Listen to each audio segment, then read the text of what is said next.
Good morning. Today, I welcome you all to the training classes conducted by the Government of Karnataka with the collaboration of Department of Pre-University Education for CET NEET 2018-19. Today, myself, Rajiv Naregal, Senior Lecturer in Chemistry, going to discuss three important units in physical chemistry. These three topics come in first year PUC syllabus. The first unit is some basic concepts of chemistry. Second one, structure of atom. The third unit is classification of elements and periodicity in properties. All the three units are equally important from the examination point of view. They are so important because you see any CET examination paper, a NEET question paper or JEE main or advanced question paper, you will find questions from all the three units repeatedly asked in the exams. Minimum of 4 to 5 questions will be there. Therefore, it becomes even more important for any student to give prominence and understand these subjects. Therefore, to start with, the basic concepts of chemistry, the synopsis. I have made an effort to cover all the important points so that any student who goes through these definitions, formulas which are given in synopsis can help a student to understand the subject and answer the questions easily. Some important terms I have selected. Precision to start with. Precision refers to the closeness of various measurements for the same quantity. Accuracy, it is the agreement of a particular value to the true value of the result. Significant figures, the total number of digits in a number, including the last digit whose value is uncertain, is known as significant figures. There are different laws of chemical combinations. There will be questions on these laws of chemical combinations. The first one is law of conservation of mass. It says matter can neither be created nor destroyed. Law of definite proportion says a given compound contains exactly the same proportion of elements by mass. Law of multiple proportions, the statement goes like this: if two elements can combine to form more than one compound, the masses of one element that combine with a fixed mass of the other element are in simple whole number ratio. Gay-Lussac's law of combining volumes, which is also known as law of definite volumes, the statement goes like this: when gases combine or are formed in a chemical reaction, they do so in a simple whole number ratio by volume. Avogadro's law, at the same temperature and pressure, equal volumes of gases contain equal number of molecules. All these laws are important in understanding the chemistry properly. Atomic mass, it is the ratio of mass of one atom of an element to 1/12 the mass of one atom of carbon-12. Atomic mass unit is known to you. Atomic mass unit is 1/12 the mass of one atom of carbon-12 and its value is equal to 1.66056 into 10 power minus 24 grams. Using this AMU, the atomic mass of an element is calculated. Molecular mass is the sum of the atomic masses of elements present in a molecule. Mole concept, we understand it is the as many particles as there are atoms present in 12 grams of carbon-12 isotope. Therefore, 1 mole of particles is equal to 6.023 into 10 power 23 particles, or if it is a gaseous or vapor, then at STP 1 mole of particles occupy 22.4 liters. Therefore, we understand that what is known as molar mass molar mass is mass of 1 mole of a substance in grams, and molar mass is connected to gram atomic mass, gram molecular mass, gram formula mass. How? Molar mass is equal to gram atomic mass for an element, molar mass is equal to gram molecular mass for an element or a compound, molar mass is equal to gram formula mass for ionic compound. Therefore, we can conclude that 1 mole of particles contain Avogadro number of particles and weigh molar mass and occupy 22.4 liters if it is a gas or vapor at STP. You can understand from this statement I have just now made, 1 mole of particles is related to Avogadro number of particles is related to molar mass is related to what is known as molar volume. Using this, you can calculate mass of one atom, mass of one molecule, number of moles, and the amount of the substance, and they are because interrelated with one another. Limiting reagent. The reactant which gets consumed and limits the amount of product formed in a reaction is known as the limiting reagent. Concentration of a solution, otherwise also known as the strength of a solution, can be expressed as parts per million, mole fraction, molarity, and molality. ppm, parts per million, is known to you. It is the number of parts by mass of a solute present in 10 power 6, that is 1 million parts of solution. Mole fraction can be stated as the ratio of number of moles of a solute to the total number of moles of solute and solvent in a solution. Molarity is the number of moles of the solute present in 1 liter of a solution. Likewise, molality is defined as the number of moles of a solute present in 1 kilogram of the solvent. So these are all the important terms, definitions one has to go through and understand in the first unit of physical chemistry. The second unit is about structure of atom. Again, I have made an effort to select some of the important terms and theories that we come across. To start with, the Thomson's model. It says about the structure of atom. Atom is made up of positive charge, and the negative charges, namely the electrons, are embedded in the positive charge. The Thomson's model is also known as plum pudding model. Rutherford's atomic model. Rutherford conducted alpha ray scattering experiment.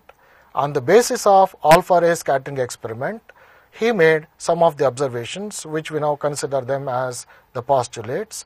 The important ones are the positive charge and the most of the mass of the atom was densely concentrated in extremely small region called the nucleus. Diameter of the nucleus is of the order of 10 power minus 15, and diameter of the atom is of the order of 10 power minus 10 meter. The number of protons in the nucleus is equal to number of electrons outside the nucleus. Electrons and the nucleus are held together by electrostatic forces of attraction. When Rutherford proposed his model, the neutrons were not yet discovered, and Rutherford's model was not stable. It was proved wrong, and thereby the further atomic models were put forward. Before going to the next model, let me give you the definitions of some other important terms that we come across. Atomic number, it is the number of protons present in the nucleus of a neutral atom. Mass number, it is the total number of protons and neutrons present in the nucleus of an atom.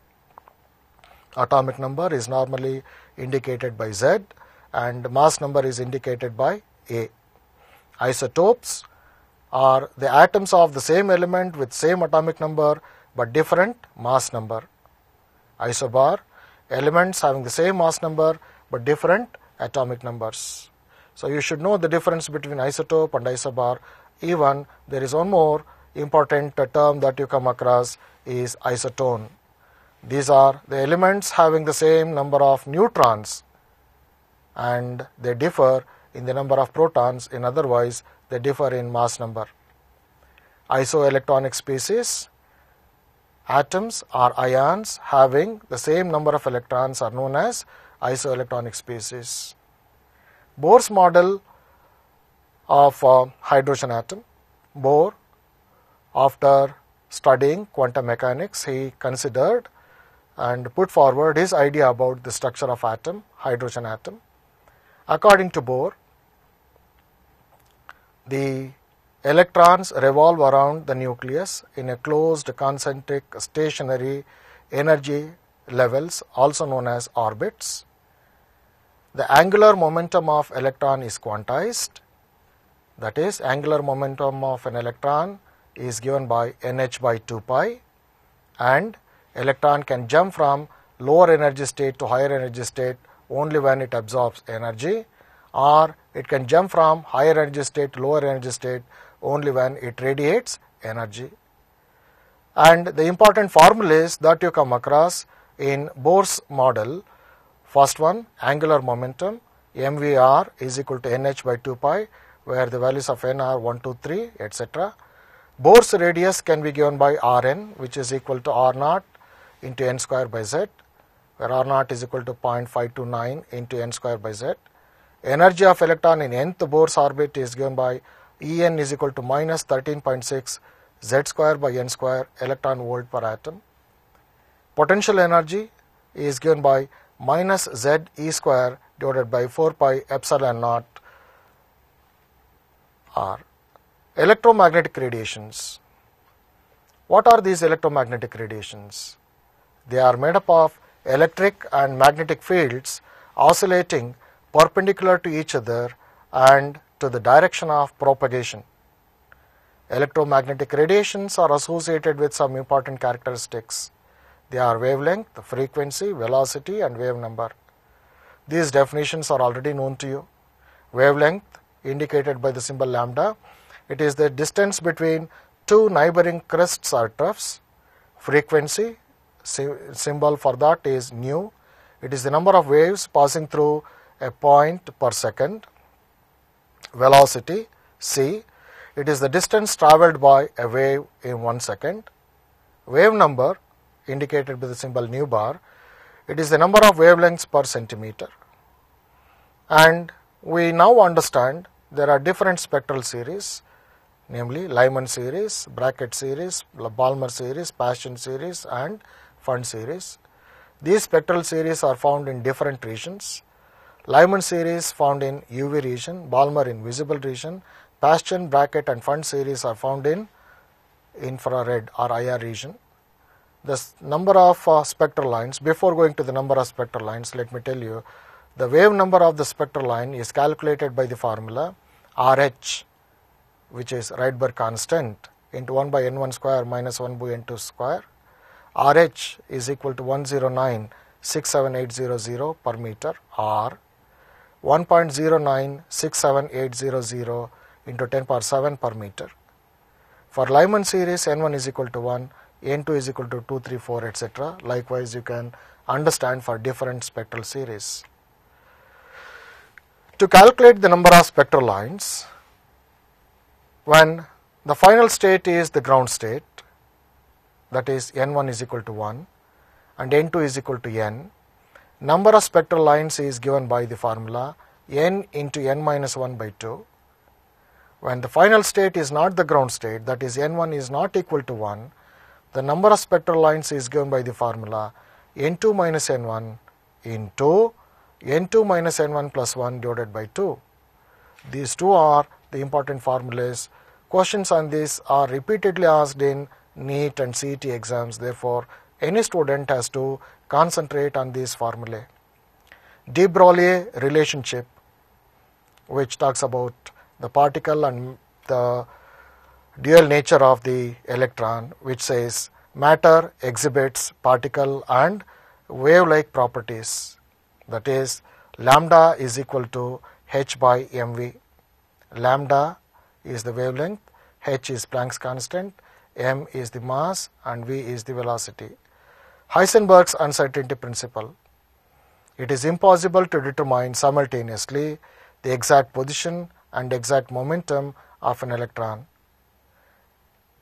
A nodal plane or nodal surface is a plane in which the probability of finding an electron is 0.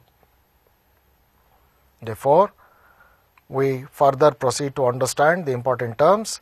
Total number of electrons in the nth orbit, number of electrons in the nth orbit is equal to n square. Number of orbitals, let me repeat this. Total number of orbitals in nth orbit is equal to n square, and total number of electrons in nth orbit is equal to 2n square. Pauli's exclusion principle. The statement goes like this: no two electrons in the same atom can have the same set of 4 quantum numbers. So we proceed to the next rule, namely the Huns Rule. Electron pairing does not take place in the degenerate orbitals until all the orbitals contain 1 electron each. Above principle, electrons enter in the subshell of an atom in the increasing order of energy. Quantum numbers. There are 4 important quantum numbers. One gives the energy and the distance of the electron, which is principal quantum number. Azimuthal quantum number L shows the orbital in which the electron is present, and L can have the values as 0, 1, etc. up to n minus 1 for a given value of n. Magnetic quantum number gives orientation of orbitals, and whose values are m is equal to minus L to 0 to plus L. Spin quantum number S describes the spin of electron about its own axis. The values of S can be either plus of or minus of. The third unit, the important postulates. There are the theories on periodic table. The first one is based on the Mendeleev's periodic law. Physical and chemical properties of elements are periodic functions of their atomic weights.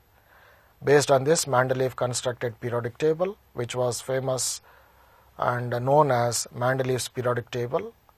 Today we have the long form of the periodic table, which is based on modern periodic law. The modern periodic law says physical and chemical properties of elements are periodic functions of their atomic numbers. The long form of the periodic table is constructed on the basis of electronic configuration of atoms. There are 7 horizontal rows or periods, 18 vertical columns or groups in the long form of the periodic table. In the long form of the periodic table, the elements are classified into 4 blocks, namely S, P, D and F block elements, depending on the type of atomic orbitals that are being filled with electrons. Atomic radius, it is the distance between the center of the nucleus to the outermost shell of electrons. How does it vary? The variation of atomic radius.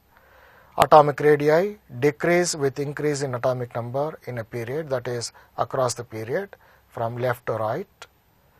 And going from top to bottom in the group, atomic radii of elements increase. There are several factors which are responsible for the decrease across the period and increase down the group. Ionization enthalpy, it is the amount of energy required to remove an electron from an isolated gaseous atom in its ground state. Generally, we understand that ionization enthalpy increases along the period, that is left to right along the period, and on moving from top to bottom, ionization enthalpy decreases. Again, you should know there are several factors which influence the variation of ionization enthalpy. The various factors are screening effect, nuclear charge, and the nature of the orbital in which the electron is present. Electron gain enthalpy, it is the enthalpy change accompanying the process when an electron is added to a neutral gaseous atom to convert it into a negative ion. Generally, electron gain enthalpy on moving across a period, the magnitude of electron gain enthalpy increases. Down the group, the magnitude of electron gain enthalpy decreases. I am specifying the word magnitude because the number, the magnitude is more for that with a negative sign. So therefore, instead of getting confused, you understand the magnitude of electron gain enthalpy increases, and down the group magnitude of the electron gain enthalpy decreases. Among the halogens, how does this electron gain enthalpy vary? It is found that fluorine electron gain enthalpy is less than that of chlorine, which is less than or greater than that of bromine, and greater than that of iodine. Let me repeat, the electron gain enthalpies for halogens: fluorine less than chlorine, greater than bromine, and greater than iodine. Electronegativity, very, very important term that you have to concentrate. The tendency of an atom to attract the bond pair electrons, also known as the shared pair of electrons, towards itself in a bonded compound. While moving across a period, the electronegativity increases, and down the group electronegativity decreases. So you understand that fluorine in the periodic table is the most electronegative element. Now we shall start with the questionnaire. The first question I have selected is already displayed on your screen, and the question is like this. Two students performed the same experiment separately, and each one of them recorded two readings of the same mass, which are given below. Correct reading of mass is 3.0 gram. Mark the correct option out of the following statements using the data given below. Student A performs the experiment, finds the values as 3.01 and 2.99. Student B performs the experiment, finds the values 3.05 and 2.95. Using this, the question asked, results of both the students are neither accurate nor precise. Results of student A are both precise and accurate. Results of student B are neither precise nor accurate. Results of student B are both precise and accurate. And you should notice that student A has performed this experiment to get the values 3.01 and 2.99, which are very close to each other, and they are accurate or agreement with the actual value, that is 3.0 gram. Therefore, answer for the question is B, and the experimental percentage error is very, very little. Therefore, we consider the recordings of student A are both precise and accurate. The next question. What will be the molarity of a solution which contains 5.85 grams of sodium chloride per 500 ml of the solution? Options given: A 4 mole per liter, B 20 mole per liter, C 0.2 mole per liter, and option D 2 mole per liter. The question is on molarity. Molarity can be calculated by the formula molarity M is equal to NB by V of L. What is NB? Number of moles of the solute. So NB is equal to, NB is calculated by the formula W by M. What is W? Mass of the solute divided by molarity. Volume in liter. Volume in liter is equal to volume in ml divided by volume in ml. So it get cancels, you get this volume in liter. So therefore, you now find the answers I have calculated.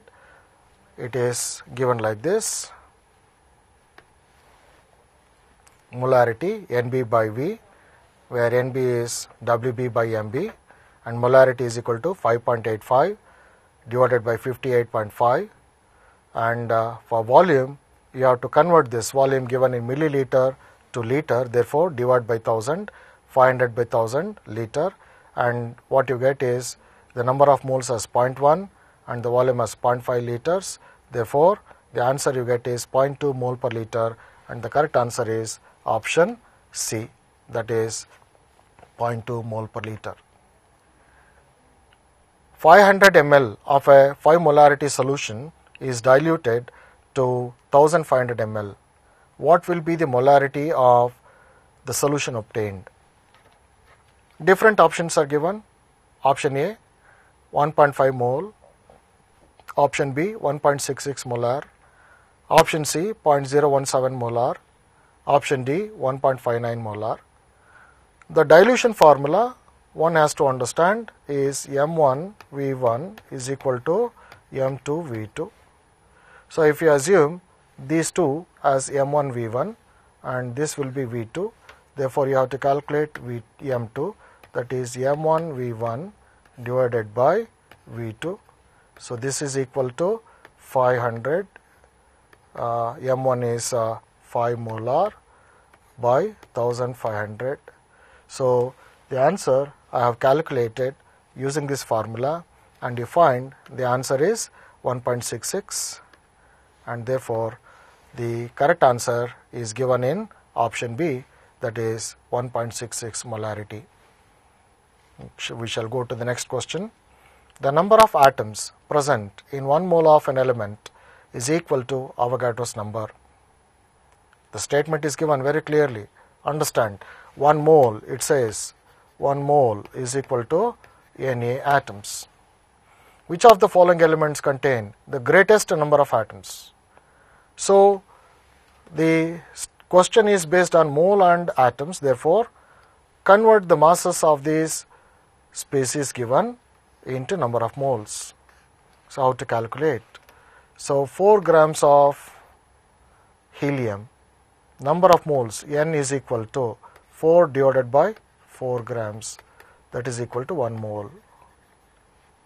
For sodium, N is equal to W by, that is mass of the solute, that is sodium, divided by number of moles, molar mass I mean to say, that is 23, 46 by 23, that is equal to 2. For calcium, it is found to be 0.4 divided by 40, found to be 0.01, and for helium, it is, let me do this calculation, 12 for helium, 12 divided by 4, that is 3 moles. So, 1 mole contains Avogadro number. In case of option A, you find 1 mole. For option B, it is 2 moles. For option C, it is 0.01 mole. For helium, the answer is found to be 3 moles. So, 3 moles should contain Avogadro number, and this answer is calculated already. You can notice it, and the answer is 12 grams of helium, which corresponds to 3 moles, and therefore, D is the correct option. This is the correct option you find. And go to the next question. Which of the following statements about compound is incorrect? A molecule of a compound may have atoms of different elements. B. A compound cannot be separated into its constituent elements by physical methods of separation. Option C. A compound retains the physical properties of its constituent elements. Option D. The ratio of atoms of different elements in a compound is fixed. Now, these are the different options given for the question asked above. What is that you find? Option A, B and D are found to be the properties of the compound, whereas option C, you look at very carefully, a compound retains the physical properties of its constituent elements. It is absolutely wrong. Elements will lose their, atoms of elements will lose their properties when a compound is formed.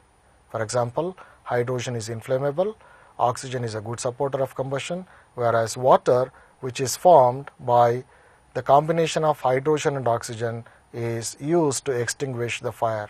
Therefore, the hydrogen and oxygen have lost their properties during the formation of the compound water. So, therefore, the answer you may find is in option C, that is, a compound does not retain the physical properties of its constituent elements.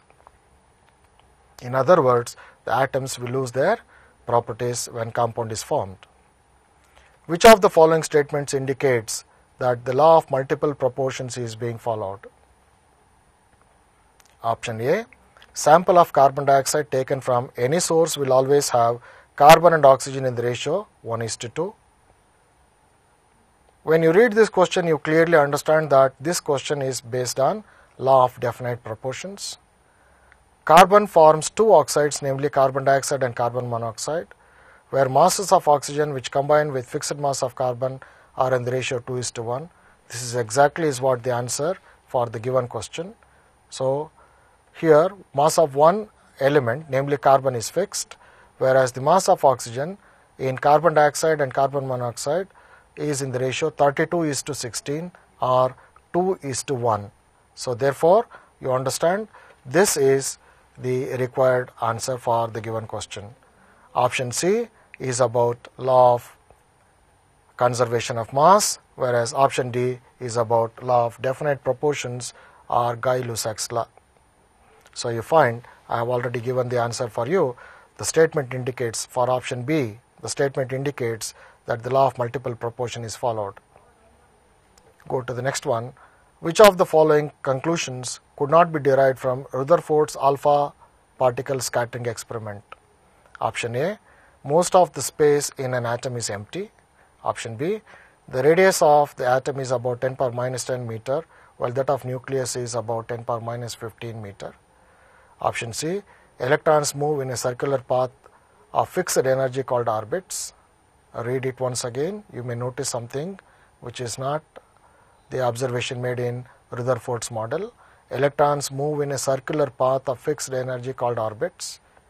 So this is one of the postulates that you come across in Bohr's atomic model. Therefore, I find the answer is in option C, that is electrons move in a circular path of fixed energy called orbits is incorrect statement that is made or not made in Rutherford's atomic model. So option C, the scattering experiment gave no idea of the electron orbits. The next one, which of the following options does not represent ground state electronic configuration of an atom? Option A, 1s2, 2s2, 2p6, 3s2, 3p6, 3d8, 4s2. It refers to which element? You understand? Think about that. 1s2, 2s2, 2p6, 3s2, 3p6, 3d9, 4s2, 29 electrons. In the first case, it is 28 electrons. Option C, 1s2, 2s2, 2p6, 3s2, 3p6, 3d10, 4s1, 29 electrons. Option D, 1s2, 2s2, 2p6, 3s2, 3p6, 3d5, 4s1. You may find which is not the option or which of the following option does not represent ground state electronic configuration of an atom. I find the answer is in option B, because for the element with atomic number 29, namely copper, the electronic configuration should be 1s2, 2s2, 2p6, 3s2, 3p6, 3d10, 4s1 instead of 3d9, 4s2. Reason for that, there is a deviation from the APA principle in order to attain extra stability. And we shall go to the next one. Which of the following statements about electromagnetic spectrum is not correct? Infrared radiations have larger wavelengths than cosmic rays. The frequency of microwaves is less than that of ultraviolet rays.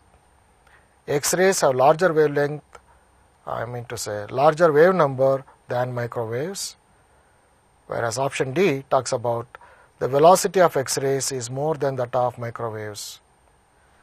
The question is about incorrect answer. Therefore, the answer is in option D. Velocity of X-rays is more than that of microwaves. X-rays, microwaves, gamma rays, they are all electromagnetic radiations. All electromagnetic radiations travel with the same velocity of light, that is 3 into 10 power 8 meter per second. And therefore, I have given the answer as option D, and the explanation is also there. X-rays and microwaves in fact are all electromagnetic waves, travel with the velocity of light, and the value is 3 into 10 power 8 meter per second. The nitride ion in lithium nitride is composed of, in the next question, the question is based on lithium nitride, where you are asked to calculate the number of protons and electrons in the nitride ion. Lithium nitride formula can be written as Li3N, lithium nitride, which contains nitride ion in the ratio N3 minus. So number of protons, Z is equal to 7 for nitrogen, and number of electrons for this particular compound is 7 plus 3 extra electrons you have, that is equal to 10.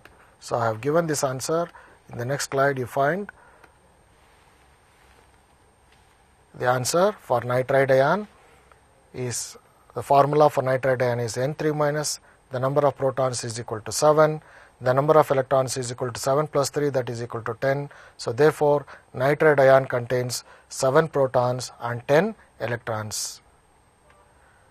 The next question is about atomic structure. The energy of E1 and E2 of two radiations are given as 25 electron volt and 50 electron volt respectively. The relation between their wavelengths, that is lambda 1 and lambda 2, will be lambda 1 is equal to lambda 2 by 2, option B, lambda 1 is equal to lambda 2, option C, lambda 1 is equal to 2 lambda 2, option D, lambda 1 is equal to 4 lambda 2. The answers I have given: E1 by E2 is equal to lambda 2 by lambda 1, or E1 is given as, E1 and E2 values are given as 25 electron volts and 50 electron volts. Substitute the values in this expression.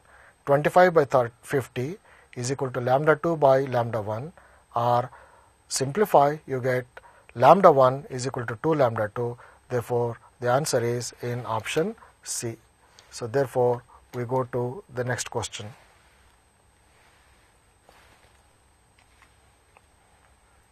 Which of the following orbitals will have zero probability of finding the electron in YZ plane? To answer this, you may notice for Py, which is lying along the y-axis, the electron density is along the y-axis. For Pz, the electron density is along z-axis, and for dyz, the electron density in YZ plane. So therefore, for all these options Py, Pz and dyz, the electron density is in the YZ plane, whereas px orbital you may consider this px orbital is, if this is x-axis, this is y-axis, this is z-axis. For px orbital, electron density is always along the x-axis, it lies along the x-axis. Therefore the answer for the particular question is px. So given the explanation, the electron density of px orbital lies along x-axis only. Thus the probability of finding the electron is maximum and lies only in the x-axis. Let us go to the next question. In which of the following pairs the two species are both isoelectronic and isotopic? Atomic numbers of the species are given. Option A, pair of species. Option B, pair of species. Option C, magnesium pair of species. Option D, sodium. And option E is about iron in different oxidation states. You may notice option A is giving you the same mass number for the species. Elements having same mass number, different atomic number, we call them as isobars, but the question is about isotope and isoelectronic, so it does not match. Option B, K plus and K plus both contain same number of electrons, namely the 18 electrons, therefore they are isoelectronic.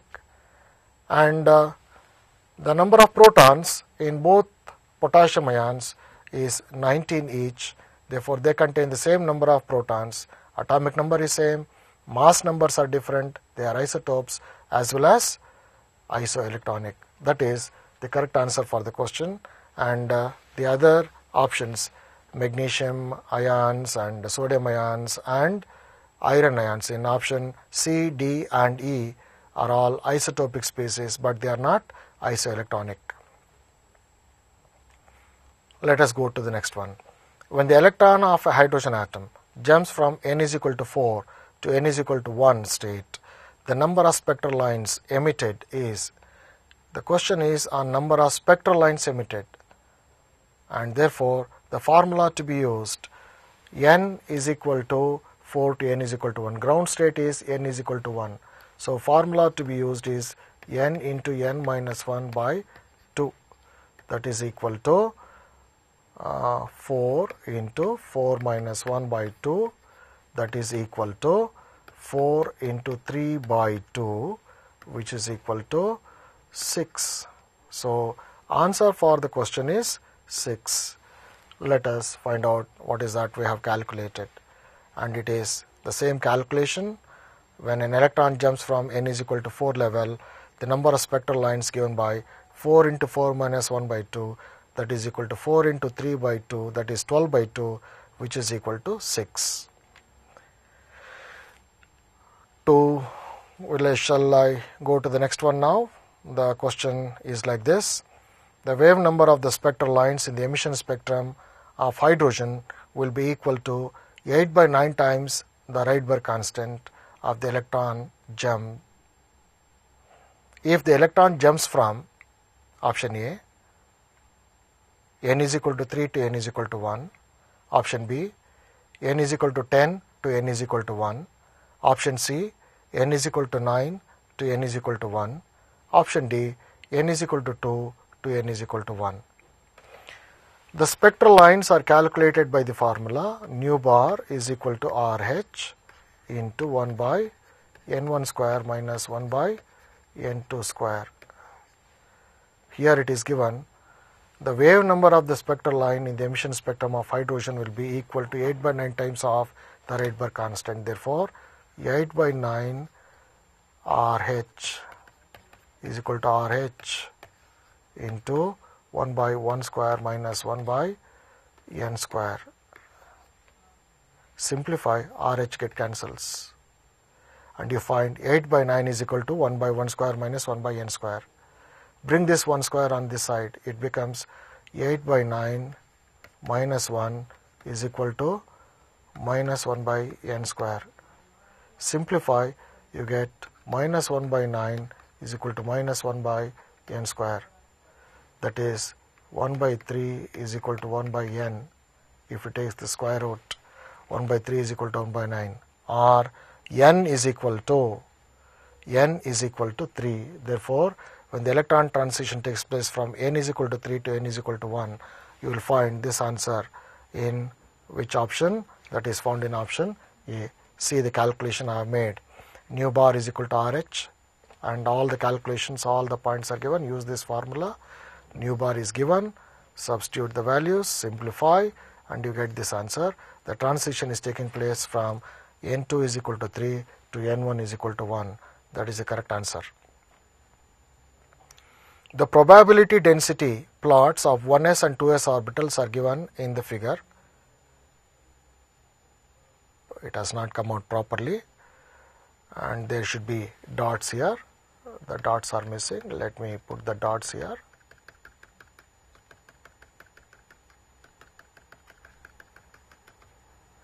And this is the sphere, you will find, and this is what the actual diagram should be. The density of dots in a region represents the probability density of finding electrons in the region. On the basis of above diagram, which of the following statements is incorrect? 1s and 2s orbitals are spherical in shape. It's a correct statement. The probability of finding electron is maximum near the nucleus. It is also a correct statement. The probability of finding the electron at a given distance is equal in all directions. It's a spherical orbital, therefore that is a correct statement. The probability density of electrons for 2s orbital decreases uniformly as the distance from the nucleus increases is not the correct answer. A reason for that given. This statement is incorrect. The probability density of electrons for 2s orbital first increases, then decreases, and after that it begins to increase again. So therefore, there is first increase, decrease, and then increase. That is the order that is followed. So option D is the incorrect statement for the diagram given there. Two atoms are said to be isobars if they have same atomic number but different mass numbers. They have same number of electrons but different number of neutrons. They have same number of neutrons but different number of electrons. Sum of the number of protons and neutrons is same, but the number of protons is different. So the answer is found to be In option D, isobars have the same mass numbers because the sum of protons and neutrons is equal to the same number what you get, but they differ in atomic numbers. The number of protons are different, so therefore you find them in isobars. The number of radial nodes for 3p orbital is option A 3, option B 4, option C 2, and option D 1. Question asked is a number of radial nodes. Number of radial nodes is given by the formula n minus L minus 1 for the L orbital. For S orbital, L is equal to 0. For P orbital, L is equal to 1. For D orbital, let me consider L is equal to 2, and for F orbital, L is equal to 3. So number of radial nodes is given by this. Number of angular nodes is given by the formula L for angular nodes. So the question is on radial nodes, therefore let me use this formula n minus L minus 1, that is equal to n. For 3p orbital, n is equal to 3 minus 1 minus 1, that is equal to 3 minus 2, that is equal to 1. So the number of radial nodes is given by 1, that is in option D. Let me now go to the next question.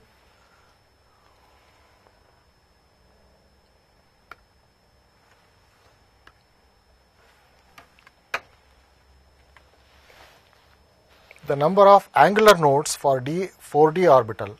Again, the question is on angular node.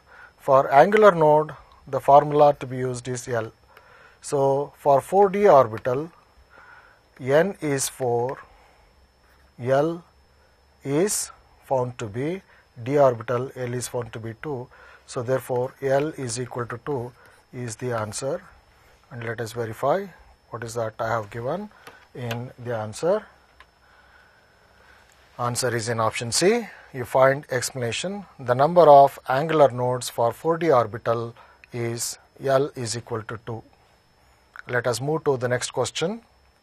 Which of the following is responsible to rule out the existence of definite paths or trajectories of electrons? The first one, Pauli's exclusion principle.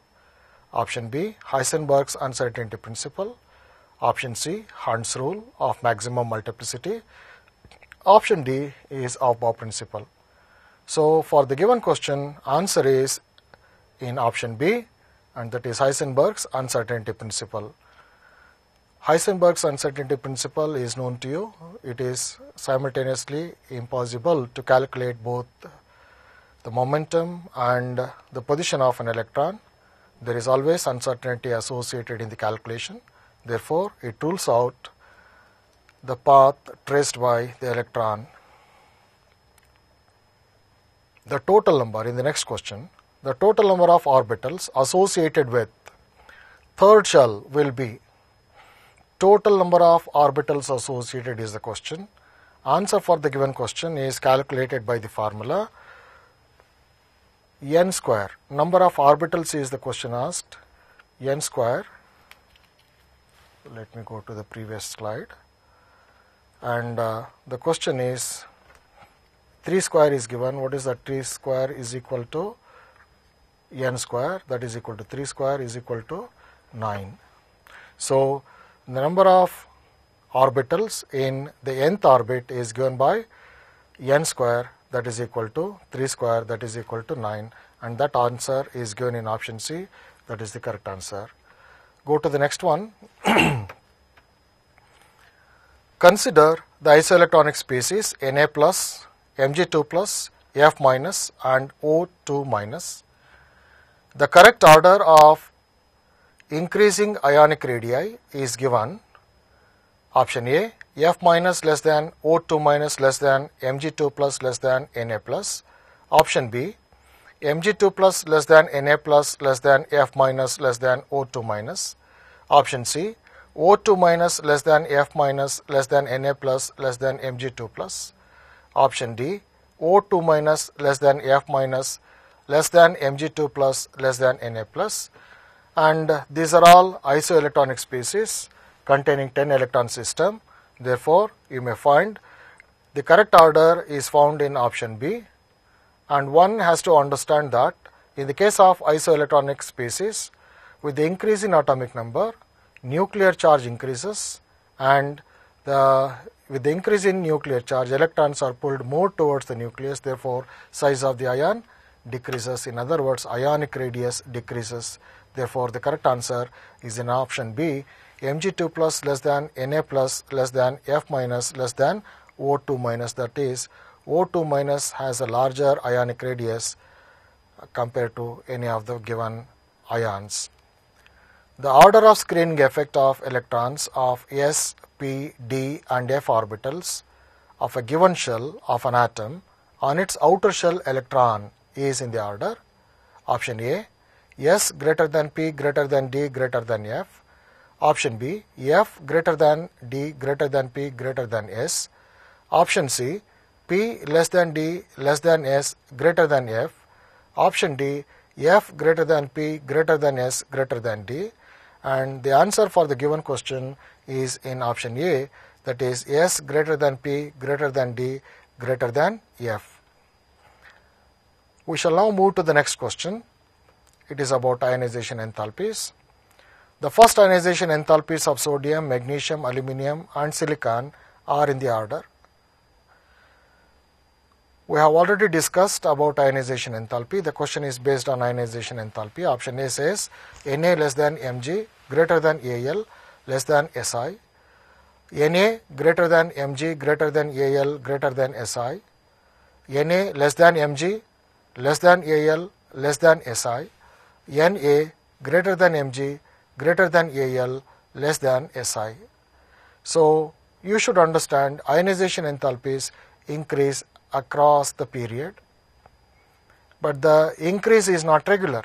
You may find the ionization enthalpy increases from sodium to magnesium, but magnesium has a higher ionization enthalpy than aluminum because of the electronic configuration. In magnesium, 3s2 configuration is there. It's a symmetric arrangement of electrons in 3s orbital, whereas in aluminum, one electron is found in 3p orbital, 3p1 electronic configuration. Therefore, the answer given, all that what I have told now is given in this paragraph of answer. Let me read out the second para there. Ionization enthalpy of magnesium is more than that of aluminum because the electronic configuration of magnesium is more symmetrical than aluminum. For magnesium, electronic configuration is 1s2, 2s2, 2p6, 3s2, whereas for aluminum, electronic configuration is 1s2, 2s2, 2p6, 3s2, 3p1, you may say, or 3px1. So, therefore, you will find in the case of magnesium, the symmetric arrangement is there. Whenever there is symmetrical arrangement, the electrons present in this type of arrangements are more stable. To remove electron from the highly stable state, you have to spend more energy. Therefore, the ionization enthalpy of magnesium is more than that of the next element, aluminum, in that period. We shall go to the next one. The statement that is not correct for periodic classification of elements is option A, the properties of elements are periodic functions of their atomic numbers. It is a correct statement. For option B, non-metallic elements are less in number than metallic elements, found to be true. For transition elements, the 3d orbitals are filled with electrons after 3p orbitals and before 4s orbital. Let us verify this. The first ionization enthalpies of elements are generally increases.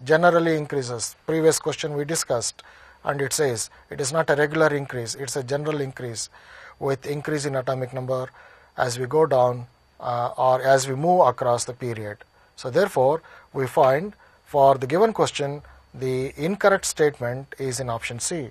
Reason for this, the statement is not correct. For transition elements, 3d orbitals are filled after filling takes place in 3p as well as 4s orbitals. 3p orbital filled first, and then 4s, and then the 3d orbitals start to getting filled up. We shall go to the next question. Pauli's exclusion principle states that the nucleus of an atom is negatively charged. Electrons revolve around the nucleus in circular paths or circular orbits. Electrons enter into lowest energy orbitals. No two electrons in an atom can have all four quantum numbers identical. The question is about the statement of Pauli's exclusion principle. I think the answer you can identify easily in option D. No two electrons in an atom can have all four quantum numbers identical. Go to the next question. Among halogens, the correct order of the amount of energy released in electron gain, it means electron gain enthalpy, is F greater than Cl greater than Br greater than I. Option B, F less than Cl less than Br less than I. Option C, F less than Cl greater than Br greater than I. Option D, F less than Cl less than Br less than I. And we have discussed it already in synopsis. The correct answer is in option C, F less than Cl greater than Br greater than I. Among the halogens, this is the correct order for electron gain enthalpy. Now we shall go to the next question. A very, very interesting question we have. The formation of oxide ion O2 minus in gaseous phase from oxygen atom requires first an exothermic and then an endothermic step as shown below. O in gaseous phase plus electron gives O minus, delta H naught is equal to minus 141 kilojoules per mole. O1 minus in gaseous phase plus electron gives O2 minus in gaseous phase, delta H naught is plus 780 kilojoules per mole. Thus, the process of formation of O2 minus in gas phase is unfavorable even though O2 minus is isoelectronic with neon. It is due to the fact that option A, oxygen is more electronegative. Option B, addition of electron in oxygen results in larger size of the ion. Option C, electron repulsion outweighs the stability gained by achieving noble gas configuration. Option D, O minus ion has comparatively smaller size than oxygen atom. I find the answer is in option C, electron repulsion outweighs the stability gained by achieving noble gas configuration. O2 minus has 10 electrons as that of neon, but that stability is in fact is overcome by the repulsion between the negative charge on O minus and the negative charge of electron. Because of the repulsion, this particular formation of O2 minus by O minus 1 is an endothermic reaction. Therefore, stability is not to be considered here. We have to look into fact that there is a repulsion between the negatively charged oxide ion and the electron. We shall move to the next one. Electronic configuration of four elements A, B, C and D are given below. First one, 1s2, 2s2, 2p6, 10 electron system, 1s2, 2s2, 2p4, 8 electron system, 1s2, 2s2, 2p6, 3s1, 11 electrons are there, 1s2, 2s2, 2p6, and you find there are 1s2, 2s2, 2p5, 9 electrons in option D. Which of the following is the correct order of increasing tendency to gain electron? Increasing tendency to gain electron, four options are given A, B, C, D. Which is the correct answer? Answer you find all are having the electronic configuration shown. For the option A, it represents the element neon. Option B represents the element oxygen. Option C represents the element sodium. Option D represents the element fluorine. The correct order of electron gain tendency.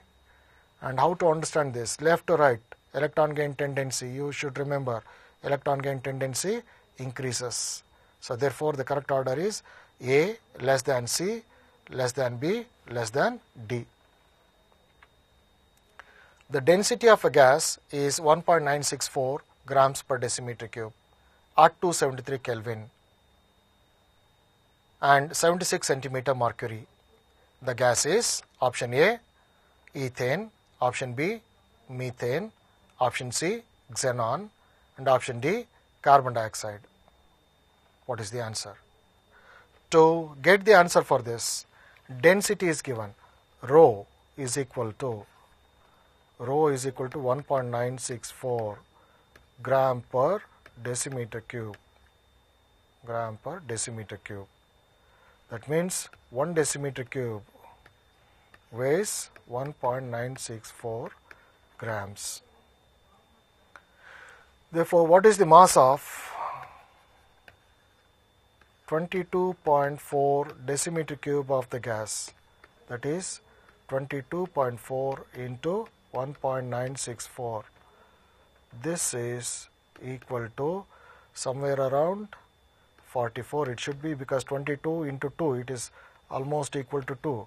22 into 2 is nearly equal to 44, and 44 is the molar mass of carbon dioxide. So therefore, if you look at these options, option A, ethane, option B, methane, option C, xenon, option D, carbon dioxide, the answer should be for the carbon dioxide. Let us check that with the calculation made. Density is 1.96 gram per decimeter cube. Mass of 1 decimeter cube of the gas is 1.964 gram. The mass of 22.4 decimeter cube. Why should I calculate for 22.4 decimeter cube? That gives the molar mass, because we discussed already molar volume, molar mass, Avogadro number, mole, they are all interrelated. Therefore, calculate for mass of 22.4 decimeter cube of the gas. The answer you get is 1.964 into 22.4, that is equal to 43.99, and that answer is found in option D. Go to the next one. Another interesting question. A mixture of calcium chloride and sodium chloride weighing 4.44 gram is treated with sodium carbonate solution to participate all the calcium ions into calcium carbonate. Ca2 plus ion in the mixture in calcium chloride is converted to calcium carbonate. The calcium carbonate so obtained is heated strongly to get 0.56 gram of calcium oxide. Now see, calcium carbonate on heating decomposes to give calcium oxide, and what is the mass of calcium oxide formed? It is given 0.56 grams. The percentage of sodium chloride in the mixture with atomic mass of calcium as 40 is option A 30.6, option B 75, option D 69.4, option D 25. This is a lengthy calculation. Before I go to the calculation, let me explain how to answer this. If you go through the question once again, you can understand all the calcium ions are converted to calcium carbonate. The calcium carbonate is converted into calcium oxide, which weighs 0.56 grams. Therefore, you have to first calculate what is the mass of calcium in 0.56 grams of calcium oxide. Using this mass of calcium in calcium oxide, calculate the mass of calcium in calcium chloride. If you get the mass of calcium in calcium chloride, you know that mixture is given, of which is a mixture of calcium chloride and sodium chloride, whose mass is 4.44 grams. And if you remove the mass of calcium chloride from that, you actually get the mass of sodium chloride, and then you can calculate the percentage composition, and the working is done as follows. In calcium oxide, 56 grams of calcium oxide contains 40 grams of calcium. Therefore, 0.56 grams of calcium oxide contains what mass of calcium? That is, you may find 0.56 into 40 divided by 56. This is equal to 0.4 grams. So this is 0.4 grams of calcium written directly. This is how we calculate that as 0.4 grams. Or if you take 56 contains 46, or 0.56 grams of the oxide will contain 0.4 grams of calcium. Proceed. molar mass of calcium chloride. In that, atomic mass of calcium is 40, chlorine is 71. So, there you get the molar mass of calcium chloride as 111 grams. So, in 111 grams of calcium chloride, what is the mass of calcium? 40 grams. So, 40 grams of calcium is present in 111 grams of calcium chloride. Therefore, the 0.4 grams of calcium is present in 0.4 into 111 divided by 40, that is equal to 1.11 grams of calcium chloride. So, as I told you, we have first calculated the mass of calcium in calcium oxide, then the mass of calcium in calcium chloride. Now, I got the mass of calcium in calcium chloride, and finally, you use this mass of calcium chloride in calculation of the mass of calcium chloride in that mixture and calculate the mass of sodium chloride. Therefore, the mass of sodium chloride in the mixture is found to be 4.44, that is a combined mass, minus 1.11, which is equal to 3.33 grams. Therefore, the percentage of sodium chloride 3.33, which is mass of sodium chloride, divided by 4.44, that is the mass of the mixture given in this case, into 100, that is equal to 75. So, understand this technique carefully.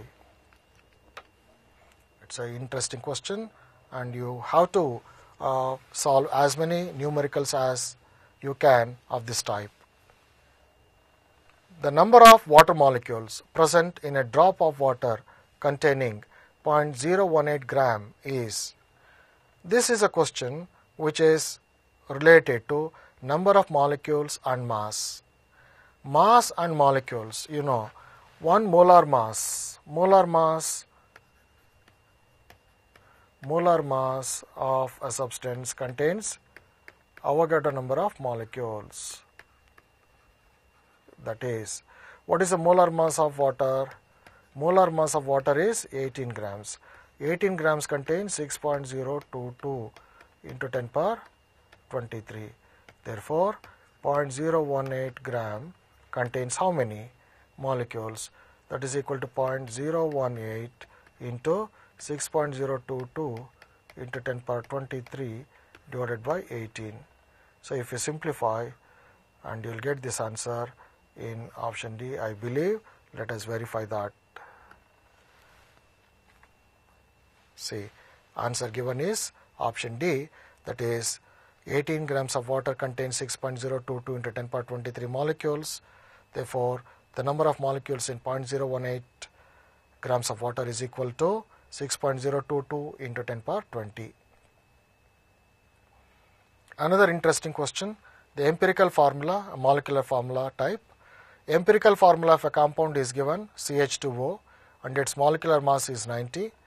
The molecular formula of the compound is option A, C3H6O3, option B, C2H4O2, option C, C6H12O6, option D, CH2O.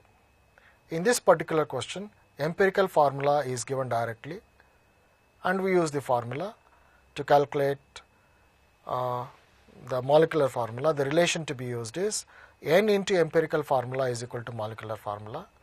The value of N is unknown. So, how to calculate the value of N?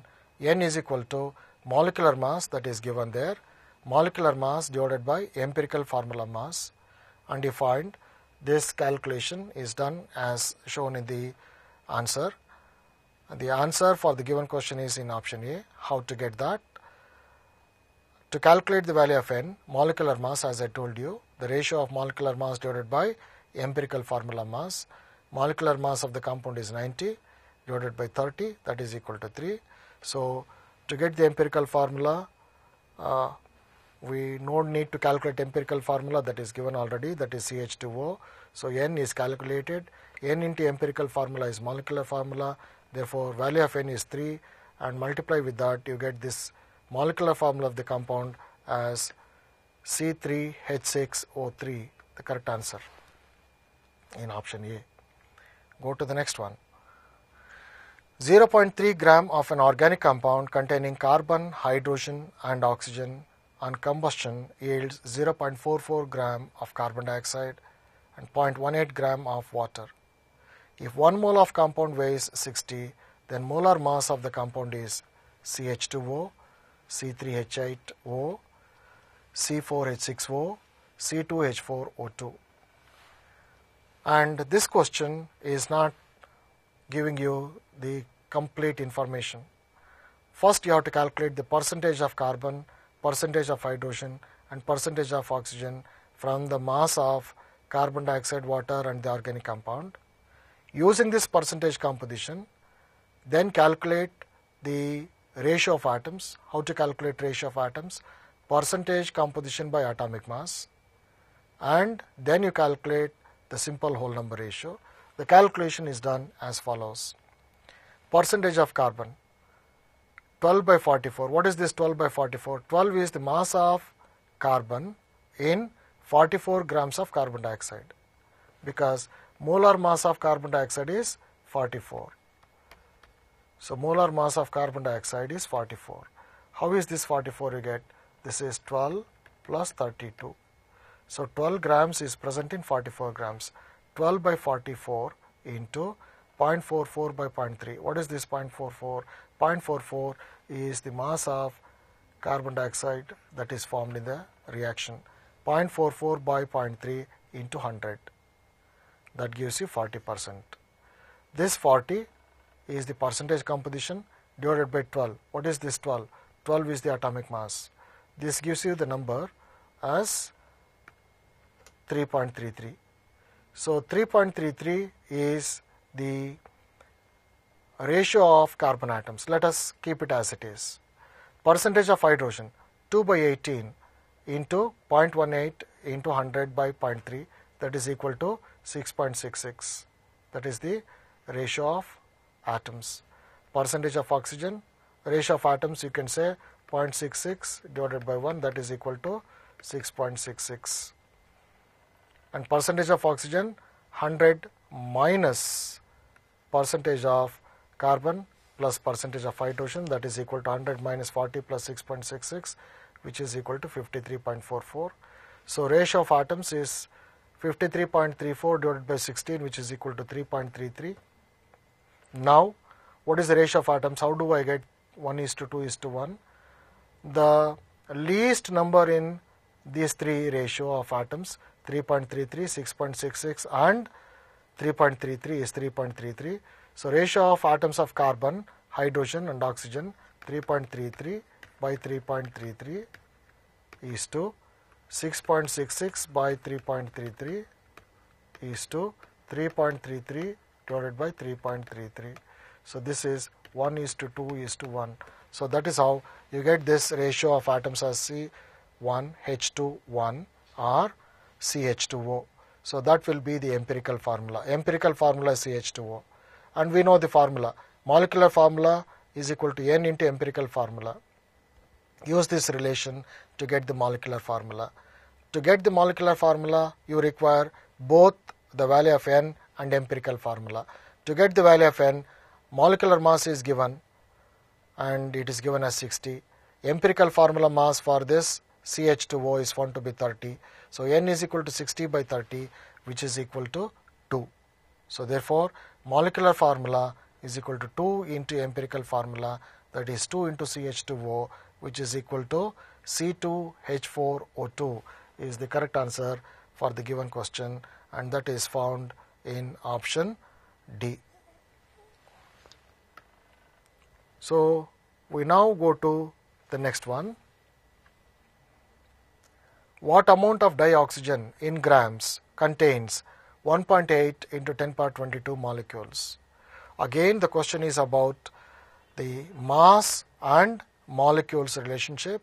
You remember, 1 molar mass always contain Avogadro number of molecules, or mass of Avogadro number of molecules is equal to molar mass. So therefore, this is how it is tackled. The answer for the given question is mass of 6.022 into 10 power 23 molecules of oxygen is equal to 32 grams. What is this 32? That is the molar mass of O2. So using this, now convert this mass of 1.88 into 10 power 22 molecules of dioxygen. So mass of 1.8 into 10 power 22 molecules of dioxygen is equal to how much? 1.8 into 10 power 22 into 32 divided by this number, Avogadro number, which is found to be 0.96. So the answer is N. You find in B, that is 0.96 grams. Here is the answer. Go to the next slide. If N is equal to 6, the correct sequence of filling of electrons will be N is equal to 6. Therefore, the answers given, option A, Ns, then Np, then N minus 1d, then N minus 2f. Option B, Ns, then N minus 2f, then N minus 1d, then Np. Option C, Ns, then N minus 1d, N minus 2f, Np. Option D, Ns, then N minus 2f, Np, and then N minus 1d. So, if N is equal to 6, means sixth period. So, which are the orbitals filled up in sixth period? You remember, in sixth period, the orbital that is first filled up is 6s, followed by 4f, followed by 5d, followed by 6p. So, if N is 6, that means Ns, this will be N minus 2 into f, this will be N minus 1 into d, this will be Np. Therefore, this order is found in this particular option. Let us verify, and I have given that particular order in the calculation made, and the explanation is given there. It is in accordance with the above principle. Electrons enter into various orbitals in the increasing order of their energy levels, and this order is found to be Ns, then N minus 2f, then N minus 1d, Np, and these are the orbitals which are filled up in the sixth period when N is equal to 6. All that explanation is available. Go through that once again clearly. Now we move on to the next slide. The question, what is the maximum number of electrons that can be associated with the following set of quantum numbers? Very interesting question. N is equal to 3, L is equal to 1, M is equal to minus 1. Answers, option A 10, option B 6, option C 4, option D 2. N is equal to 3, L is equal to 1. Clearly, it gives an idea that the orbital must be 3p. There are 3p orbitals. What are they? 3px, 3py, 3pz. But the value of m is also given in this numerical as m is equal to minus 1.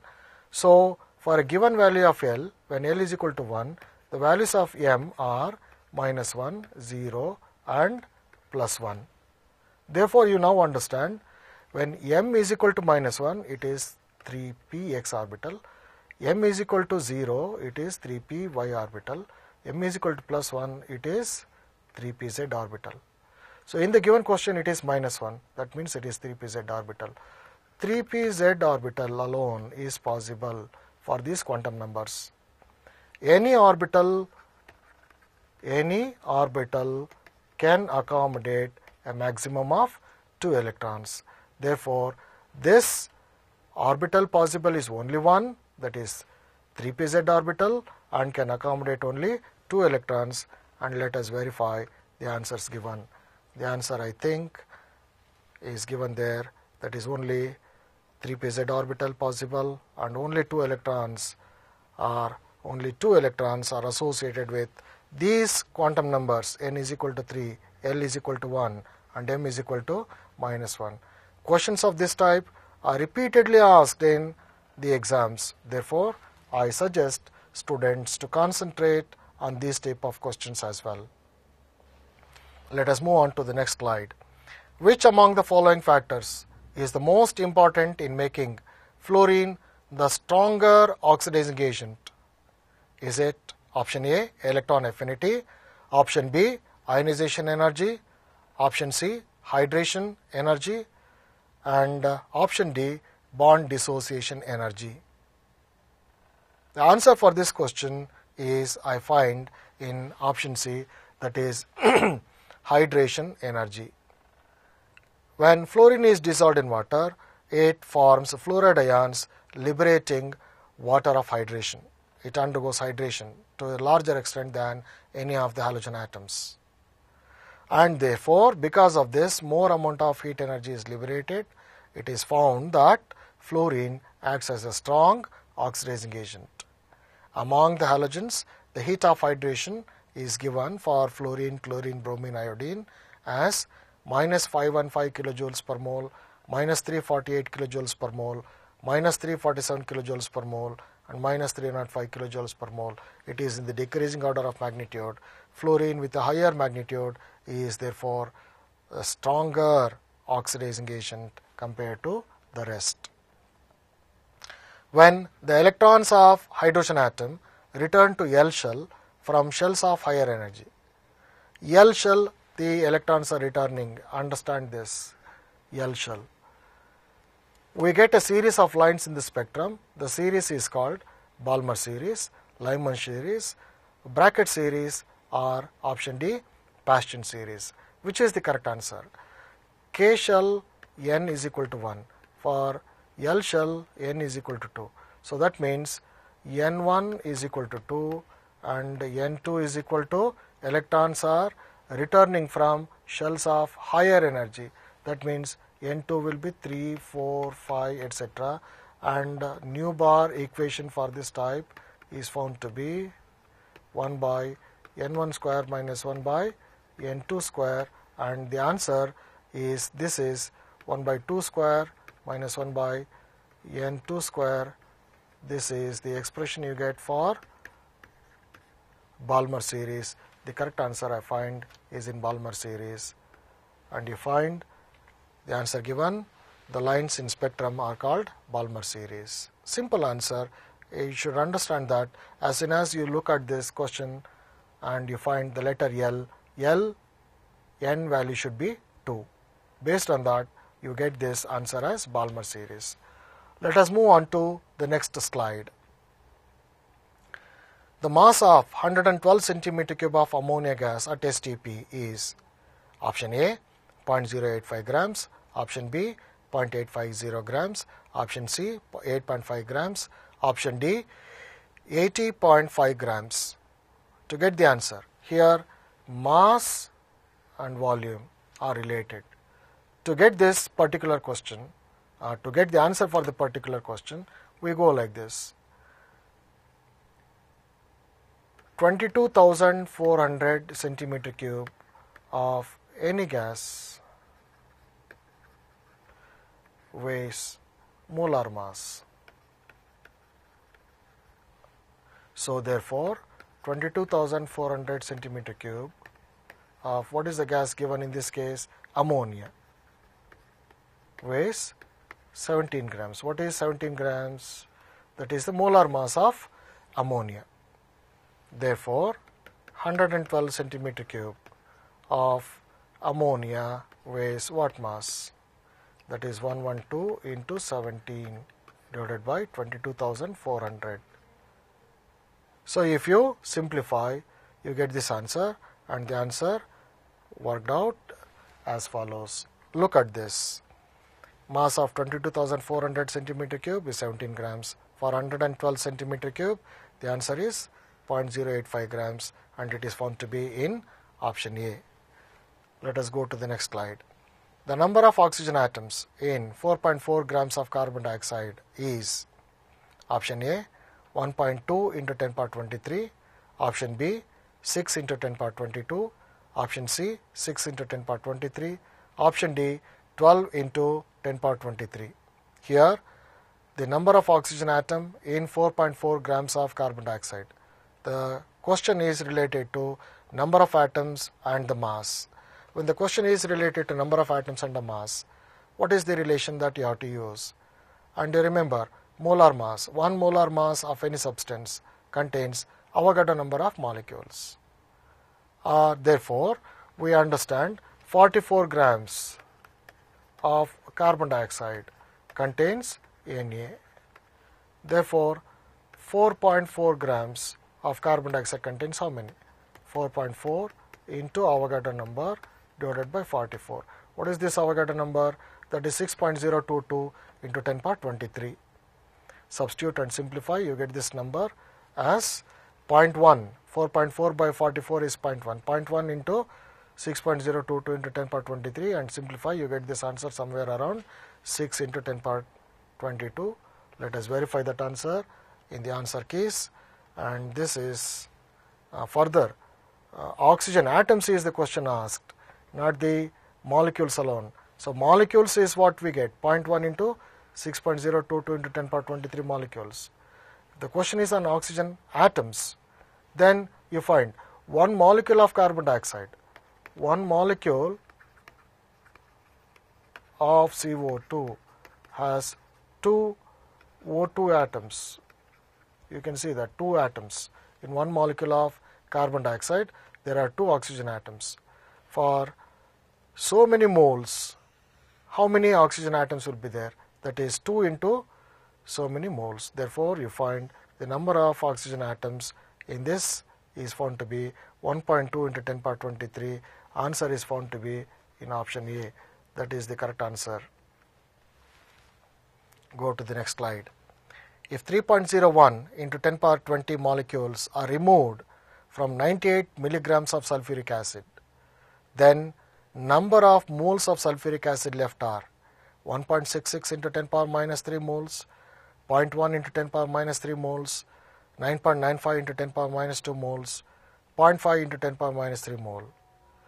The question is, number of molecules are removed from 98 milligrams of sulfuric acid. You convert that molecules into mass. How to convert that molecules into mass? As I told you, the formula to be used. Avogadro number of molecules weighs molar mass. Using that formula. See, this is how I have worked out. For 98 milligrams of sulfuric acid, how many moles you get? 98 milligrams, converted that into grams, it is found to be 98 into 10 power minus 3 by molar mass, that is 98, which is equal to 1 into 10 power minus 3 moles. For 3.01 into 10 power 20 molecules is equal to 3.01 into 10 power 20 divided by 6.022 into 10 power 23. That is equal to 0.5 into 10 power minus 3 mole. Therefore, number of moles removed is found to be 0.5 into 10 power minus 3. The remaining number of moles is 1 into 10 power minus 3 minus 0.5 into 10 power minus 3 mole. That is equal to 0.5 into 10 power minus 3 mole. And the answer is found to be in question number D. So that is the very correct answer. Let us move on to the next slide, and hopefully that will be the last slide we can discuss. 1 gram of magnesium is burnt with 0.56 grams of oxygen in a closed vessel. Which reactant is left in excess and how much? The atomic masses are given. Option A, magnesium 0.44 grams. Option B, oxygen 0.28 grams. Option C, magnesium 0.16 gram. Option D, oxygen 0.16 gram. See, this is how that particular question is answered. According to the equation, 2 mg plus O2 gives 2 mgO. Or if you get the relation, you find 16 grams of oxygen requires 24 grams of magnesium. Therefore, 0.56 grams in the numerical it is given 0.56 grams of oxygen requires how much of magnesium? 0.56 into 24 divided by 16, that is equal to 0.84 grams of magnesium. Therefore, magnesium is left unreacted, that is 1 grams of magnesium is given, out of which 0.84 is undergoing reaction. The remaining is 1 minus 0.84, that is equal to 0.16 gram. Therefore, magnesium is left in excess, and how much of magnesium is remaining? 0.16 grams. That answer is found in option C. So, in this way you answer these questions, and therefore with this I would like to conclude my CET class on these 3 important chapters, namely basic concepts, structure of atom, concepts, classification of elements, I mean to say, and periodicity in properties. I have made some effort to make myself clear about these questions, and I hope I have given enough information to you students to understand and get an idea how to answer these questions on stoichiometry, and there is nothing to worry about if you are good in mathematics. Even if you are not good in mathematics, you can improve your skills, learn these formulas, memorize the formulas, understand tackling these numericals, physical chemistry, more of problems you get, and how to answer these numericals.